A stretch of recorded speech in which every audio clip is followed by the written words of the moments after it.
Education classes.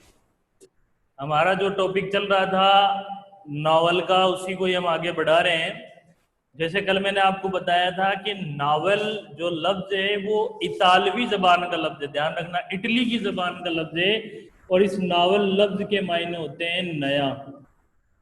Novel जो है अंग्रेजी अदब से उर्दू अदब में आया। ये उर्दू अदब की पैदाइश नहीं है, बल्कि अंग्रेजी अदब से ये उर्दू में आया। और नावल का मकसद जिंदगी की हकीकत से है। नावल में ऐसे वाकयात को बयान किया जाता है जिसमें जिंदगी की हकीकत और जिंदगी के मसले बयान किए जाते हैं, उसी को ही नावल कहा जाता है। उर्दू अदब में, आज मैं उसी बात को आगे बढ़ाते हुए कुछ और बात बता रहा हूं आपको, कि उर्दू अदब में जो नावल की जो शुरुआत है वो डिप्टी नजीर अहमद से हुई है। ध्यान रखना, नावल में जो शुरुआत है वो किसने की? डिप्टी नजीर अहमद ने सबसे पहले नावल में उर्दू में नावल लिखना शुरू किया। ये इसलिए डिप्टी नजीर अहमद को नावल निगारी का बानी कहा जाता है। आज हम बात करेंगे नावल के ये जो 6-8 पॉइंट मैंने आपके सामने लिखे हैं इनके बारे में। देखिए क्या है, नावल में सबसे इंपॉर्टेंट चीज होती है कहानी। कहानी के ऊपर ही दारोमदार रहता है कि वो नावल कितनी कामयाब होती है। अगर मुसन्निफ जो नावल लिख रहा है वो कमजोर कहानी का मुंतखब करता है तो ये उसके लिए सही नहीं होता और वो नावल कामयाब नहीं हो पाती है। तो नावल में सबसे पहले कहानी का जो चूज है, जो उसका सिलेक्शन है, वो सही होना जरूरी है। यही नावल की कामयाबी का सबसे बड़ा मौजू है। उसके बाद आता है प्लॉट। प्लॉट में क्या होता है? प्लॉट में जो वाकयात है, वाकयात को तरतीब के साथ बयान करना ही क्या कहलाता है? प्लॉट कहलाता है। प्लॉट में मुसन्निफ वाकयात को तरतीब के साथ बयान करता है, वो प्लॉट है। इसमें रब्त होना जरूरी है।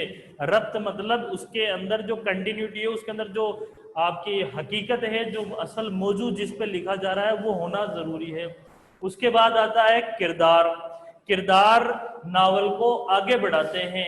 किरदार हमारे रोजमर्रा की जिंदगी में जो किरदार होते हैं वही नावल में होते हैं। यानी इसमें माँ बाप, भाई बहन, दोस्त, उस्ताद, ये तमाम तरीके के किरदार नावल में मौजूद रहते हैं और किरदार ही नावल की कहानी को आगे बढ़ाते हैं। उसके बाद आते हैं मुकालमे। मुकालमे क्या का हम इंग्लिश में बात करें तो ये हो गया डायलॉग। तो ये डायलॉग क्या होते हैं? जो किरदार आपस में जो गुफ्तगू करते हैं, यानी किरदारों की आपस में जो गुफ्तगू होती है, जो बातचीत होती है, उसको ही मुकालमे कहा जाता है। जमा व मका। जमा व मका का मतलब ये है कि नावल में जो जिंदगी की जो हकीकत नावल का असल मकसद होता है और वो कंटिन्यू नावल के आखिर तक वो रहना चाहिए। नावल में आखिर तक इस जमा वका का मतलब ये है कि नावल का जो हकीकी मकसद जिंदगी की हकीकत बयान करना है वो रहना है, वो वही जमा व मकामे के अंदर आता है। उसलूब क्या होता है? यानी नावल में जो बयान करने का तरीका है, मुसन्निफ का नावल का जो लिखने का जो तरीका है, वो उसलूब के अंदर आता है।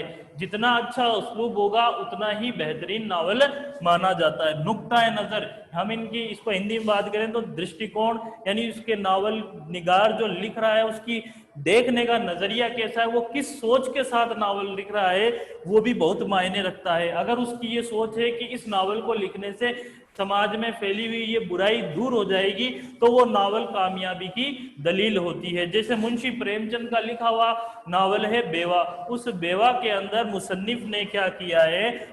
जो मजलूम औरत है, जिसका खाविन शोहर मर जाता है, उस पर जो होने वाले जो जुल्म है, उन जुल्म को समाज में दूर किया जाए, ये मुसन्निफ प्रेमचंद का नुक्ता नजर था। इसलिए ये बेवा उर्दू अदब की सबसे बेहतरीन नावल कहलाई गई है।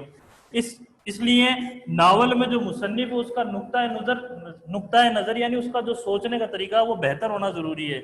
उसके बाद है नावल का अर्तका। अर्तका के मायने है तरक्की। नावल का जो प्रोग्रेस है वो कंटिन्यू रहना चाहिए, यानी नावल का असल जो मौजू है वो कहीं बीच में छूटना नहीं चाहिए, वही नावल के आखिर तक ये अर्तकाही है।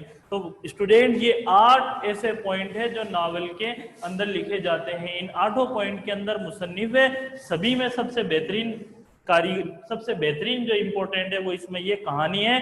कहानी अगर गलत चूज कर ली तो नावल कामयाब नहीं होगा। इसी के साथ ये नावल का टॉपिक आपका कंप्लीट होता है। नेक्स्ट क्लास में हम किसी दूसरे टॉपिक के साथ रहेंगे। चैनल को लाइक कीजिए, शेयर कीजिए एंड सब्सक्राइब कीजिए।